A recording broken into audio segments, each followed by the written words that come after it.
이해운 기획예산처 장관 후보자입니다. 로또 아파트 청약 당첨을 위해 아들 결혼을 숨겼다는 의혹으로 위장 미혼이라는 신조어까지 만들어낸 이해운 후보자. 장남에게 무려 새 집 살림을 시킨 것 아니냐라는 주장까지 제기가 되고 있습니다. 관련된 발언 들어보시죠.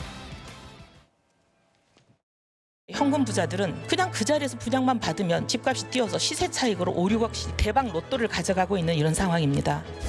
재산 신고하실 때 그 원펜타스 분양가 37억으로 하셨던데 이유가 있을까요? 그게 분양된 지가 준공된 지가 얼마 안 돼가지고 그게 공시지가가 없어요. 근데 분양가가 취득금액으로 하게 돼 있어요.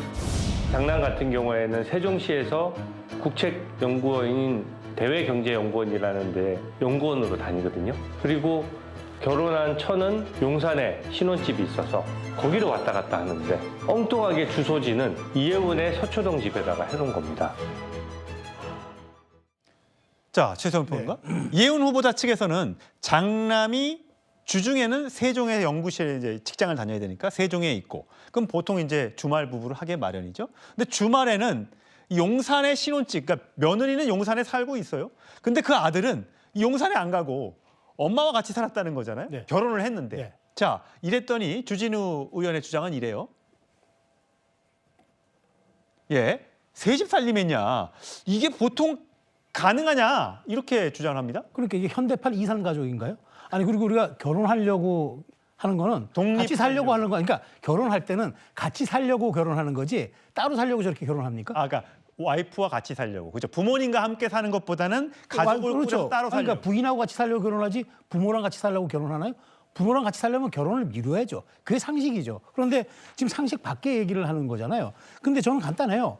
그 우편물 수령이라든가 모든 게 이제 그 실거주지로 가잖아요. 그럼 용산집에 그 아파트 로또 이른바 거의 분양 맞을 때까지 어디로 우편물이 가 있는가 보면 나옵니다. 그러니까 저는 저게 손바닥으로 하늘을 가리고 그다음에 그 지금 뭐 분양가 37억 얘기했는데 그래요. 뭐 취득 금액을 분양가로 한다고 쳐요. 근데 지금 매매가가 얼마입니까? 80억이에요. 그러면은 이건 뭘로 설명할 겁니까? 그러면 이해운 의원은 나중에 이거 팔 때 분양가로 파나요? 그러니까 저는 이런 것들을 묻고 싶어요. 그래서 저는 청문회가 이제 11일로 예정돼 있는데 이해운 후보자가 저는 손바닥으로 하늘을 가리고 있다. 그리고 지금 제가 보기에 이것뿐만 아닐 거예요. 그러니까 더 나올 텐데 과연 이걸 감당할 수 있을까? 미국에서 인사청문 1지명 법칙이 뭐냐면 그 사람의 일할 능력을 보지 말고 그 사람이 이 권력과 이 책임을 감당할 수 있는 사람인가를 보라는 얘기했습니다. 저런 분이 770조 원의 국가 예산을 기획하고 감독한다고요?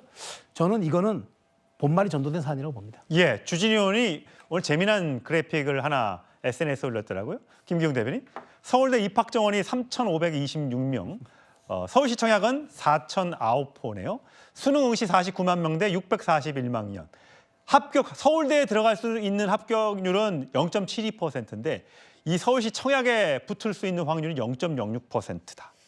저도 서울대 들어가는 게 더 어려울 줄 알았는데 로또 당첨이 더 어렵네요. 12배 차이라고 하면 되는데 이런 게 왜 많은 사람들한테 각인이 되고 관심을 끄느냐 보면은 이해운 전 의원이 지명자가 이른바 로또 아파트를 당첨됐을 때 자격이 안 되는 거 아니었습니까? 최종 점수가 74점이었는데 아들 셋과 거주하기 때문에 부양가족으로 아들 3명이 등록돼 있기 때문에 그것으로 인해서 5점을 받은 겁니다.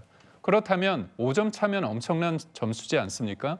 그러니까 본인의 것이 아닌데 사실상 첫째 아들을 이상가족으로 만듦으로써 그리고 본인이 직접 살지 않으면서도 부양가족으로 함으로써 어떻게 보면 다른 사람의 기회를 박탈한 셈입니다. 그렇기 때문에 이게 12배다 아니다 그게 중요한 게 아니라 이해운이라는 사람이 이런 식으로 사적 이득을 위해서 법에 의하는 원칙을 너무나 쉽게 어떻게 보면 어길 수 있다는 그런 사람이기 때문에 이런 주진우 의원이 이런 상황까지 서울대보다 로또 당첨이 이 정도까지 어렵다는 것을 보여주고 국민들이 그것에 대해서 관심을 갖는 게 아닌가 싶습니다.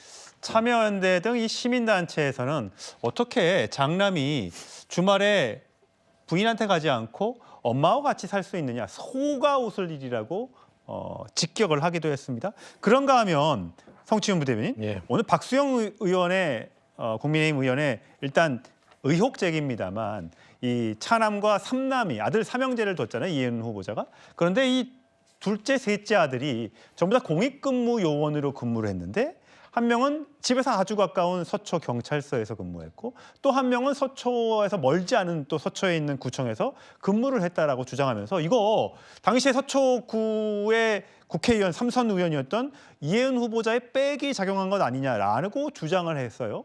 근데 이제 이해은 후보자는 그렇지 않다. 우리 아들 원래 복수 국적자였는데 그거 포기하고 군대 간 거다라고 또 이야기를 하고 있습니다. 그러니까 후보자의 해명은 지금 의혹과는 다른 해명을 한 거죠. 물론 뭐 복수 국적자임에도 불구하고 군대 병역의 의무를 다하기 위해 노력한 거는 평가받아 마땅합니다만 저는 박수영 의원이 제기한 의혹 부분은 들여다볼 필요가 있다고 생각합니다. 아무래도 이게 둘째, 셋째 두 아들 모두가 공익근무 요원으로 빠질 수가 있느냐 이제 그런 것 같아요. 그렇죠. 그 부분도 있습니다만 그리고 차남이 그 공익근무했던 곳은 딱 그때부터 공익근무하는 그 TO가 생겼다고 합니다. 아, 그 이전까지는 원래 없던 자리에. 네, 그 이전까지는 공익 TO 없었고 그리고 삼남이 했던 그것도 딱 삼남이 근무하는 전후로 해서 한 3년 정도만 공익근무요원을 뽑았고 그 전후로는 안 뽑았다고 합니다. 그러니까 의혹이 있을 수밖에 없죠. 아마도 지금 드러난 건 아닙니다만 박수영 의원이 저는 합리적인 의심이라고 보기 때문에 이거에 대해서는 뭐 병무청에서 해명을 하든 아니면 이해훈 후보자가 좀 더 적극적인 해명을 하든 이거에 대해서는 좀 더 들여다볼 필요가 저는 있다고 보고 있습니다. 예, 국민의힘에서는